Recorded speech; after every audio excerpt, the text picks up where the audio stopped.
Hello. Welcome to 10 Very Big Books, a Malazan Readthrough podcast. My name is Peter Bond. With me today, I have my friend and closest confidant, India Jones. Hi, hello. And of course, rounding out our motley crew is my foe and arch rival, Joshua Baker. It's your boy.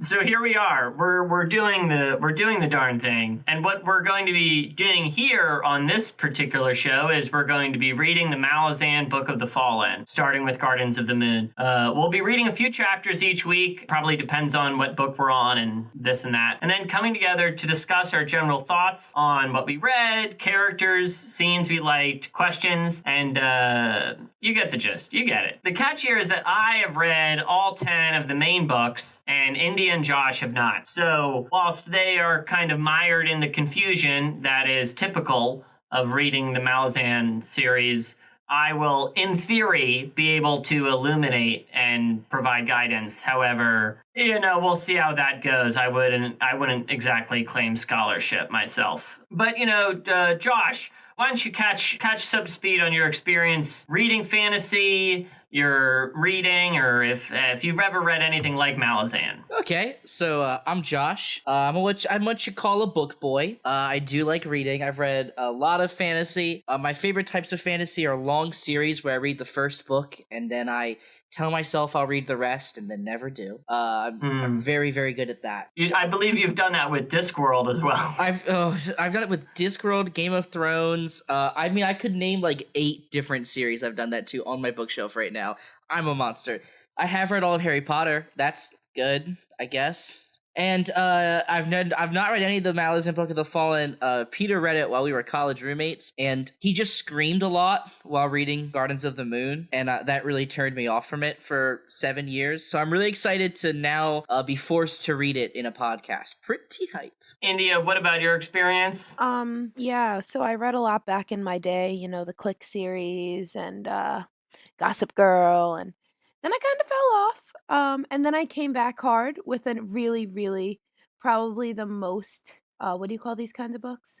Fantasy? High fantasy? Fantasy books ever. And I read the Twilight series. Okay. And so obviously, I'm really into these kinds of books. And I did this podcast with you guys because I'm really just looking for a good time with some friends. And we'll see what happens. Am I looking forward?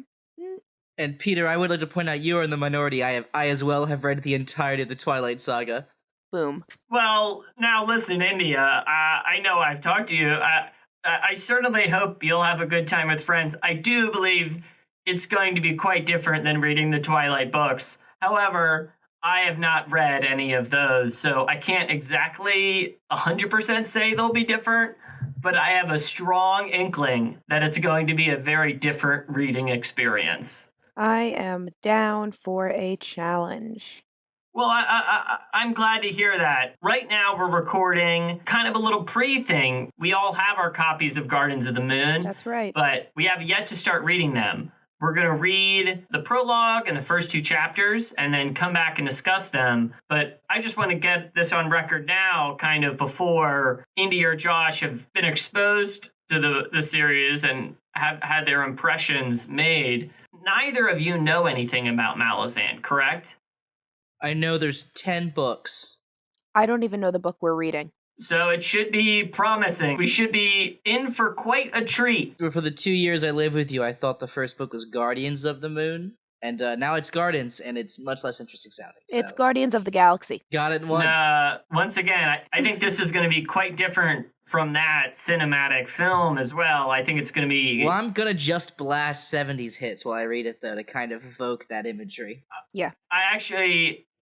There's a chance that could be congruent with Steven Eriksson's vision. However, I can't be sure. Okay. He's not putting out an official playlist to do the read with? Think about it. So before we kind of throw to break, and then when we come back, it will be the future, and we will have read, in theory, these books, not all of the books, just the beginning of every one Gardens of the books. Moon. Yeah, it's going to be very far in the future. We're going to throw a break and come back. I just wanted to share kind of a special number with the two of you, which is 3.3 million words are the sum total of all the words in the series. So it's going to be quite a long read. So I just wanted to kind of throw that out there to try and build morale, to take on the task. Are you telling me there's 330,000 words approximately? No, million. But in each book, there's million. 330,000 in each book. At least over 300,000. Sometimes it changes. Fuck me. This is going to be quite the experience. And with that, we're it doesn't going even look to break. that big. I'm looking at the book right now. It's that many words? How small is this font? It is that many words. Small font. Small font. So, yes, the books often have a small font. So with that gumption and excitement, we're going to throw a break and come back when we have begun Gardens of the Moon.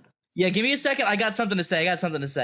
Josh, hold up one sec. Josh has got something to say. Hi. This is I'm Josh peeking back in here. Let it be known, I have Gardens of the Moon directly next to Fellowship of the Ring, and Fellowship of the Ring is a bigger book.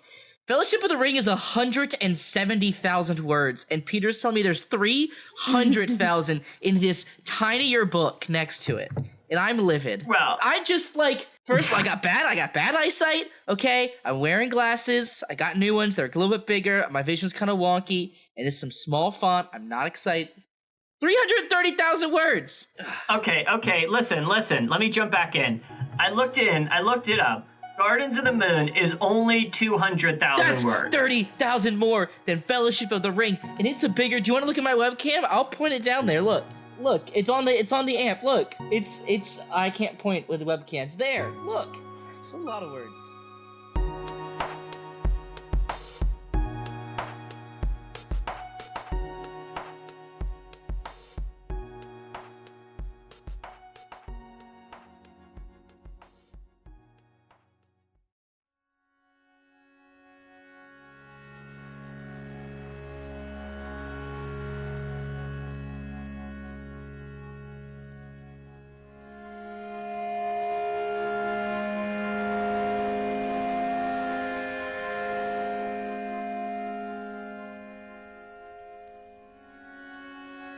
The Emperor is dead.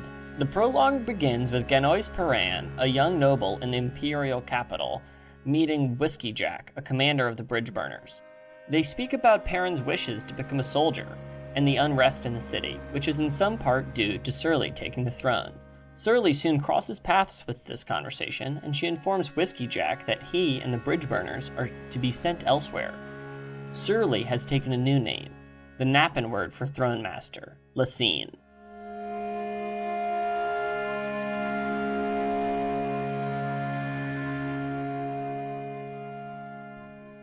So it's been a bit since we've, last time it was pre-everything, pre-reading. India, take us away. What'd you think of the prologue and reading in general? So it was tough. It was really tough. I don't like that they threw me right in, but I guess all prologues do, just throw you right in. However, this time it was really hard to understand. I didn't realize that it was from the point of view of somebody until midway through it. And then I was like, oh, Ganos? He's a child, correct? Yeah, he's 12? He's a boy, yeah. Yeah, so I assume, I don't really, I don't have any thoughts about it. And I'll tell you why, because I really don't understand what happened. Surly is a blue woman. She is blue. That's the most I really got out of this chapter. Wait, Surly's blue? She's blue, yeah. She's a blue woman. She goes by Lasine, Josh. Well, yeah, if you respect her, you'd probably call her Lasine, whatever. Not Surly. I think that's a sign of disrespect. Well, she's acting pretty surly most days, if you know what I mean. No, what do you mean? I don't know. She comes across as kind of dour. So, Josh, what did you think of the prologue? Well, I didn't know she was blue. I'm going to start there. Can you say the young boy's name again? Because I didn't pronounce it the way you did. We can say it however we want. Gano. I'm going to say Gano. Perrin is the last name and how I always think about him. Perrin's hella easier. Okay, so before we begin the prologue, I don't know if it's just my edition of the book, but two things that are very discouraging when starting a book are having an entire dramatis personae before it. I don't know what that is. Do you guys have that? And it's quite a few. Yeah. What is that? It's like an appendix of characters. Yeah, and there's a lot of them, India. And so that was discouraging. And then more so was there's 2 maps, and I looked at both of these goddamn maps, and I don't know anywhere we've been so far is even on this map. I don't think it is. Only chapter 2 does. Neither of these. The prologue is not on the map. Oh, see, that would... Okay. That makes the 20 minutes I spent scanning the map feel wasted, but thank you. But other than that, I actually felt it was a pretty approachable chapter. I felt good about what was going on. There were only like 3 real important people, so I didn't feel overwhelmed yet. Yeah.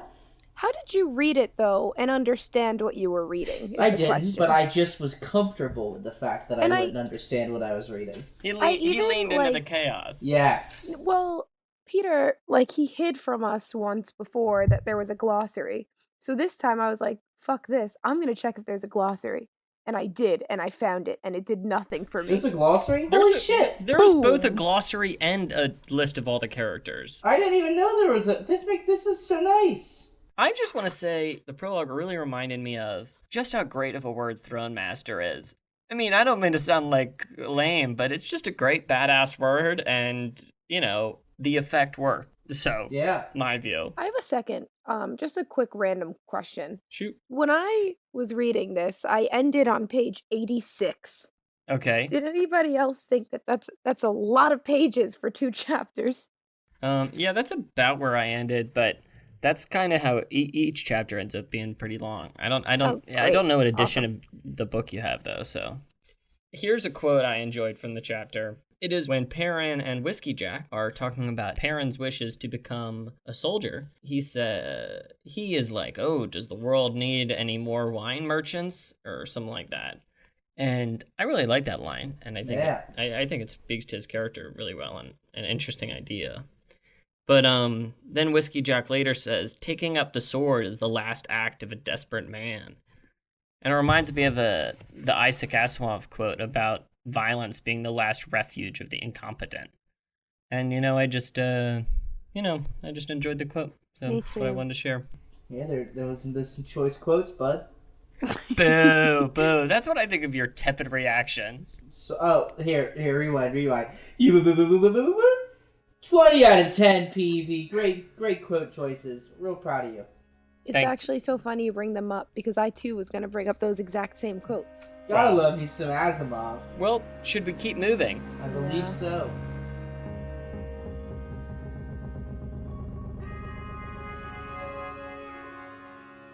Chapter 1. 7 years have passed, and we see a young girl and a woman in a fishing town on Itko Khan. The woman speaks about the two's intertwined fates before she is struck dead by passing soldiers. 2 hooded figures, Cotillion and Shadowthrone, speak of their plans to work against the Empire and Lacine.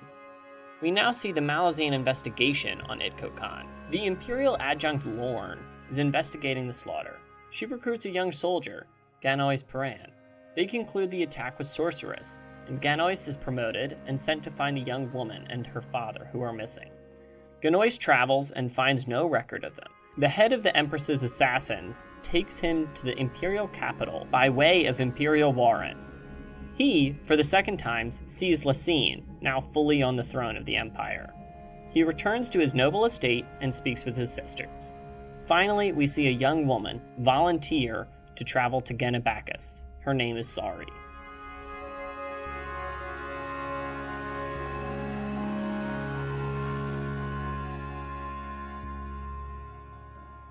Josh, what did you think of Chapter 1?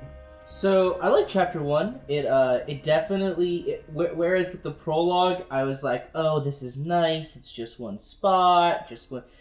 Chapter 1 is just like, alright, many distinct scenes with many distinct characters, which was not a struggle to keep track of, but it definitely, upped the ante a bit. Also, this is the first... There's a couple things in here where you get the idea that Erikson is just gonna skip over stuff that's insane. Like the old lady being a wax witch and trapping the souls of her former lovers.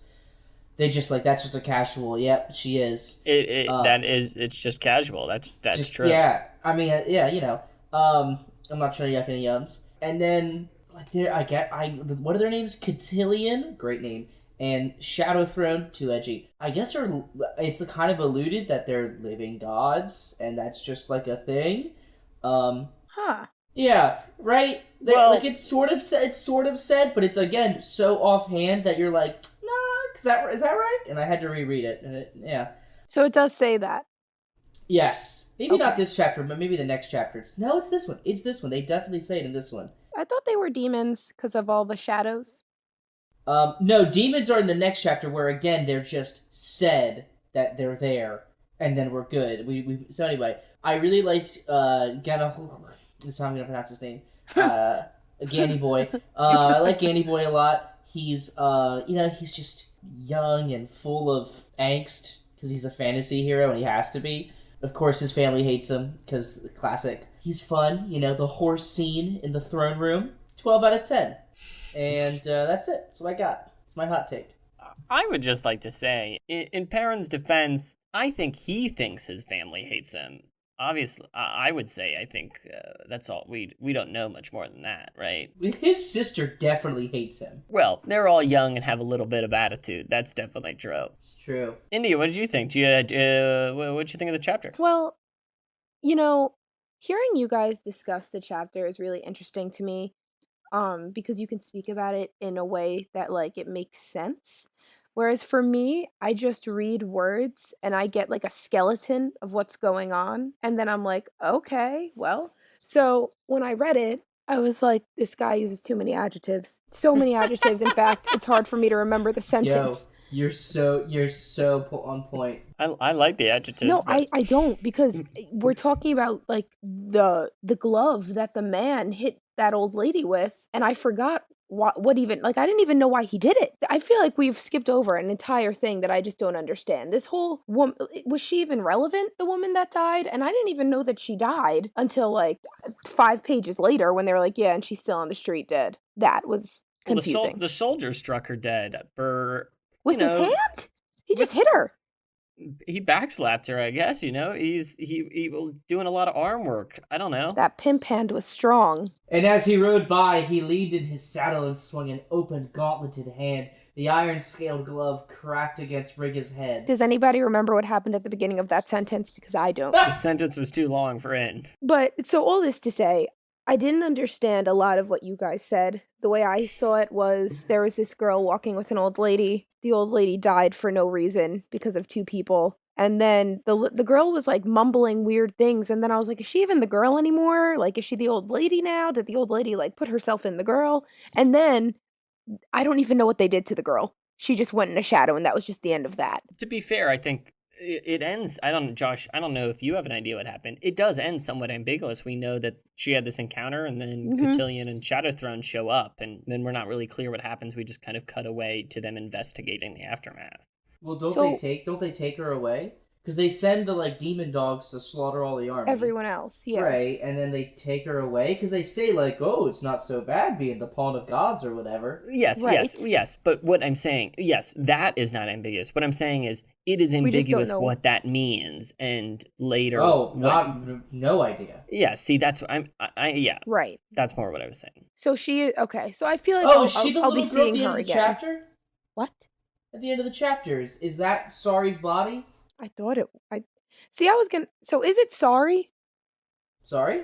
Who's Sari? Who is Sari? Well, Sari? According to the dramatis personae, is Sari the girl? Sari is daughter? is the fisherman's daughter. Yes. See, I didn't. Why make wouldn't they say that? Yeah, until you led me to that answer right now, I would have never gotten that. Well, because you are unaware of her actual name until she gives her name as Sari to the Malazan army. Well, that's not her name in the beginning, is it? So are we just guessing that is she like now not her? She's like a pawn, and she's just infiltrating the army. Yeah, I don't know if the dramatis personae is supposed to spoil it, but she's definitely not a young girl. So yeah, India, you said it mostly correct. I mean, right? She like there's this.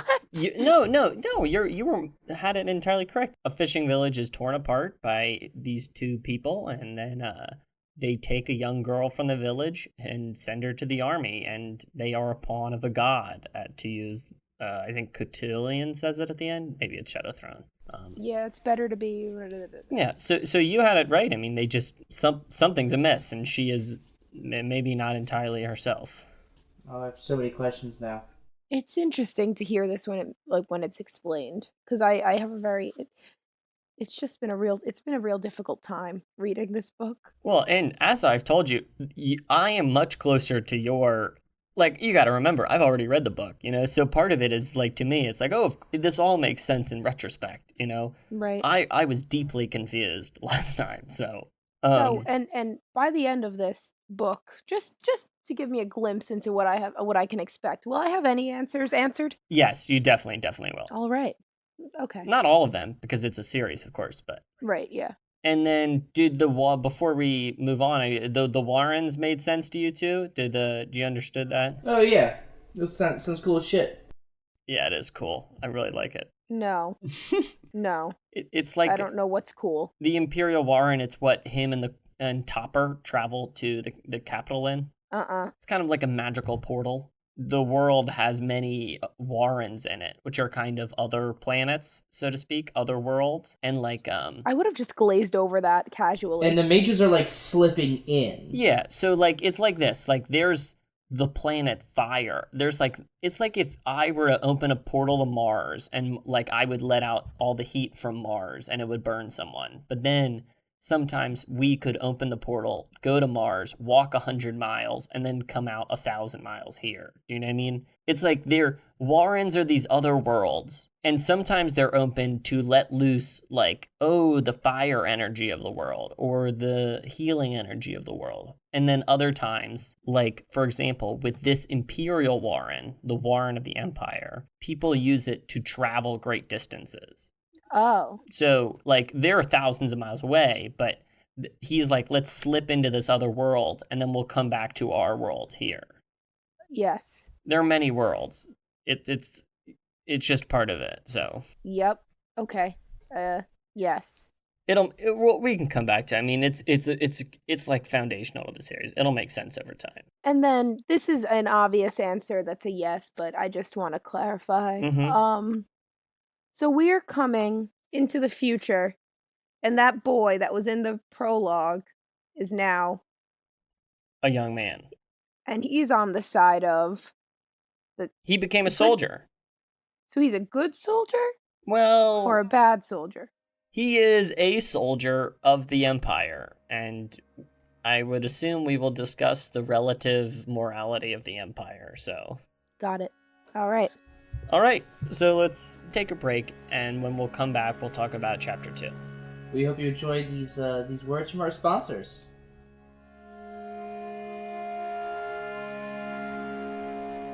Chapter 2. 2 years have passed. The story picks up on Genebacus, a continent far from the imperial capital. The Second Army has just fought the Battle of Pale.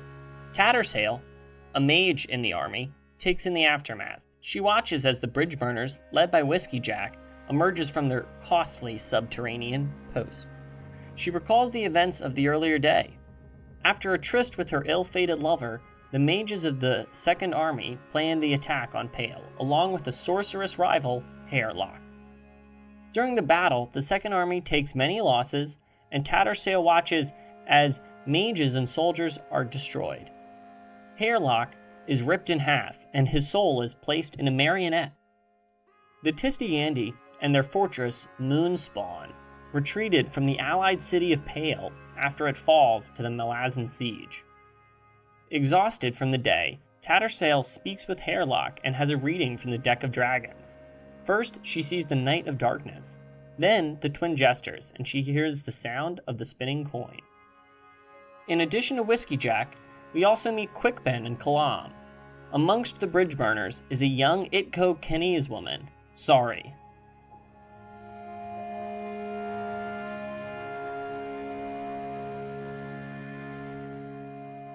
India, how much of the chapter made sense? How much you pick up on your time through? So, going through that chapter, I understood that there was we were coming back later and there was another war, but I wasn't really understanding the whole picture. I feel like the chapters were people are killing people for this reason and now they're killing like another group, but I'm not really sure what's happening? Like, why are they doing this? And what is this about? And are the bridge burners good or bad?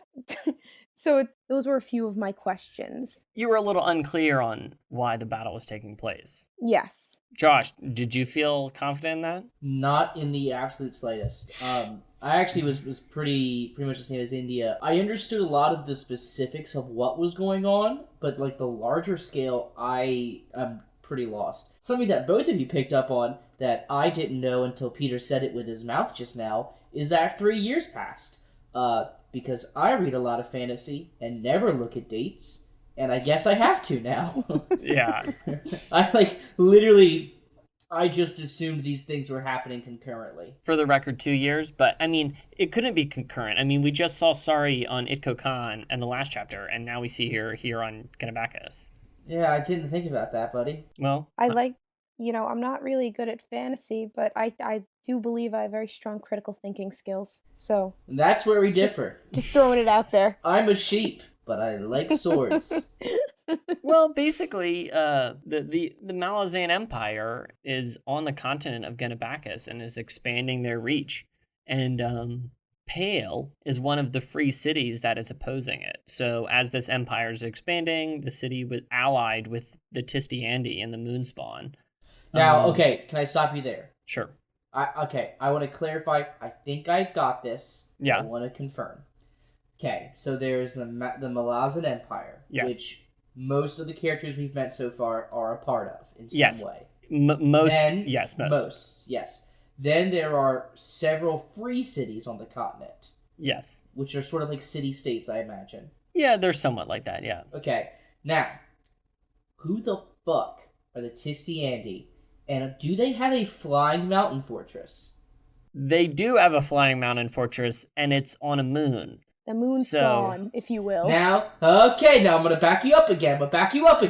Okay, because the page where the mountain moves, I read 3 times because I didn't want to accept that was a thing that was just gonna be in this. And now you're telling me that this mountain fortress is on a moon? It is on a moon, and the moon moves. So, okay, but is the moon in the atmosphere? Yeah. No, it's not quite there in how I know it. So you're telling me that there's a man on this moon mountain base raining fire down from above, and there's sorcerers firing through the atmosphere at this moon base? I'm not saying it's quite in the atmosphere. It's high in the sky. I don't know what. I'm not a But what is a scientist, moon Josh. if it's in the atmosphere? You know, if it's in our thing, then is it a moon? That's a good question. Let's take a break. Oh. So that was the sound of them looking at a photo, or I guess an artist illustration. Obviously, no photographers were present. No one was left alive. This makes much more sense now. So yes, it's not quite a moon. It's it's moonish. That's no moon. It's a space station. I got you. It is no moon. That's not at all what I pictured, though. No, not the slightest. Well, it's just one interpretation. It doesn't need to be. Nope, it's canon for me now. That's what it is. That's exactly what it looks like. That's what So the Free City of Pale allies with the Tistiandi on Moonspawn. And are they a race or just like? Yeah, they're a separate race. Yeah. Okay, I thought okay. So there's this race of people on this kind of magic fortress, and they kind of ally with this city to oppose the Empire. However, obviously the Empire succeeded at great cost. How did they? Never mind.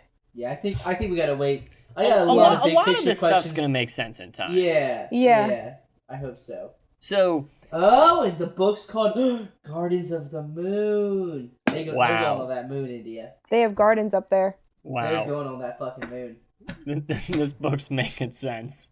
And then we see the fate of the bridge burners, this kind of central military force that has been sent underneath the city, and we met their commander Whiskey Jack in the prologue. Now, at this point, there's like 5 of them. Do we ever learn like if there were a substantial amount more before this accident?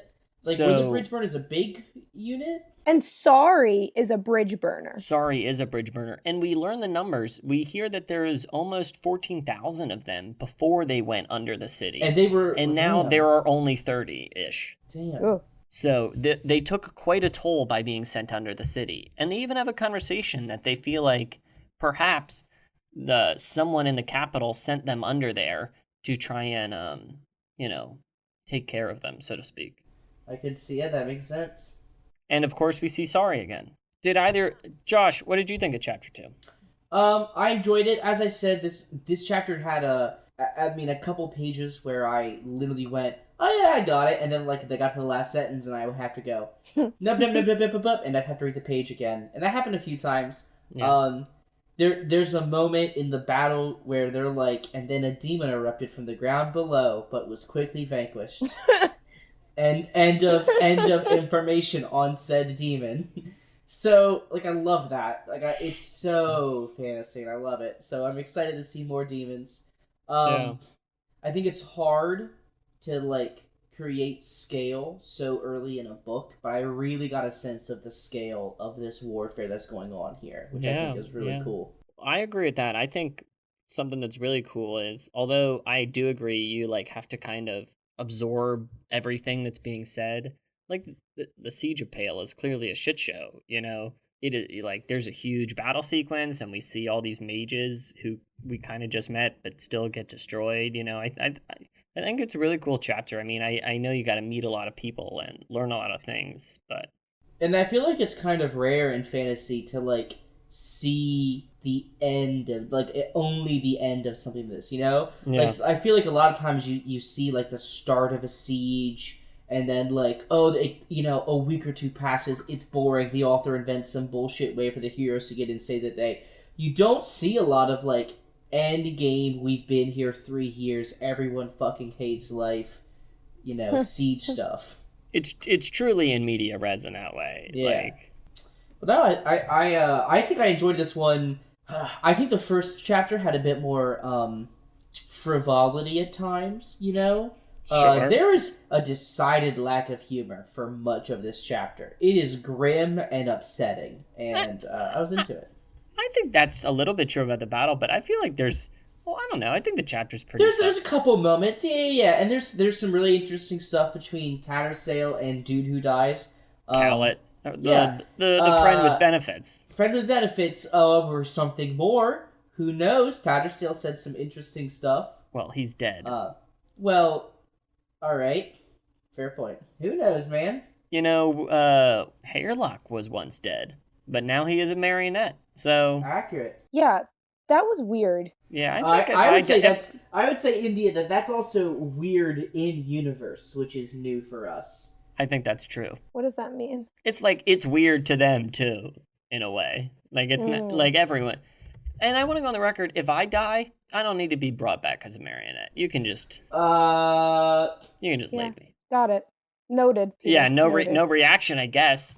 Well, I thought about it for a second. Like, maybe I'd want you as a marionette in my house. I was a little upset because I've been preparing the materials to do this ritual for a long time. Oh, I see. And now it's gone to waste. You were under the impression I did want to be a marionette, and this is how many Do you know how many souls I've had to reap for this? Then that makes sense with all the candles around your apartment. Yeah, I'm burning a candle right now. It's cocoa and cream. And what type of soul is that? Oh, that's I got nothing, man. Phew, I thought you were going to say something inappropriate. yeah, I could have gone some ways. Now I have a question based upon the PowerPoint that we're kind of using as with some visual guides. What's up with these bug people? The Moranth. Yeah. They're mentioned. They're allies of the Malazan on the continent. Right. Now, I read through... okay, humanoid leaves a lot of questions for me. They're like walk on, like Bug's Life. Right. It's like Bug's Life. Okay, so they're bugs? Yeah, they're bug people. They're bug people. Like Bug's Life. Like... Do you want me to say it again? Give it one more again. Like Bug's Life. Oh, like Bug's Life, okay. Oh, just one closing question. Sure. So we've been introduced to a lot of characters. Yes. Will they all stay? Most of them, There's so many already. Most of them, There's so many. There is some bad news, though. you're going to meet a lot more. So. Yay. Okay. Yes. Yes. So, India, any thoughts overall? You know, we did a whole pre-thing before you read any of it. Now that we're in the book, what do you think? I don't like the book. All right. It's tough. There's a lot going on. There's too many adjectives, and I don't understand anything. But I'm trying. That doesn't leave much for any comments, but yeah. Josh, what do you think? I like it. I think it's fun. There's a lot of anger towards it right now, but I think it's a good old fashioned romp. Yeah, I'm enjoying my reread. I hope to be able to talk about some more spoilery thoughts somewhere soon. I'm really hoping that maybe India starts to enjoy it more, but we'll see how it goes. Don't hold your breath. Wow. Before we go, Josh, could I get a prediction from you for something you think that's going to happen in the rest of the book?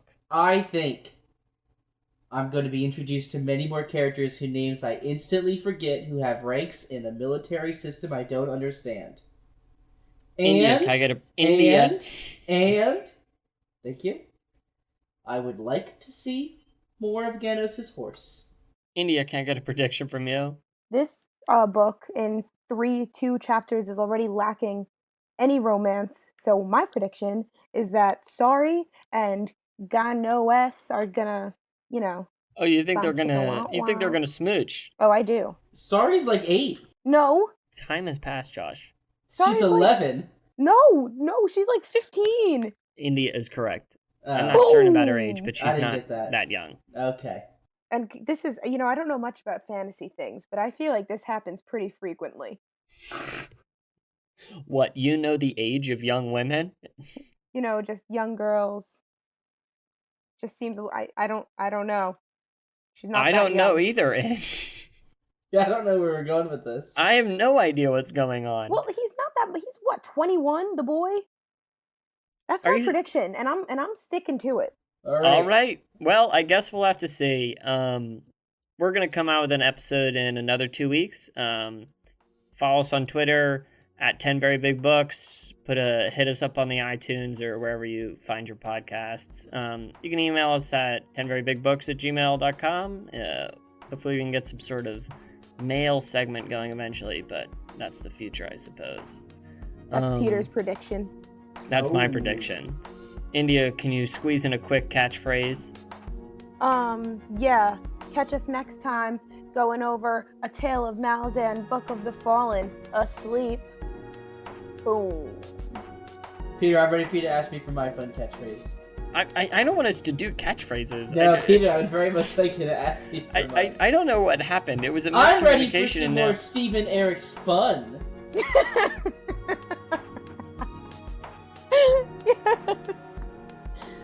Yes. That was pretty good. Thank you. Was pretty good. All right, we'll see you soon. Follow us or die. Yeah. Bye.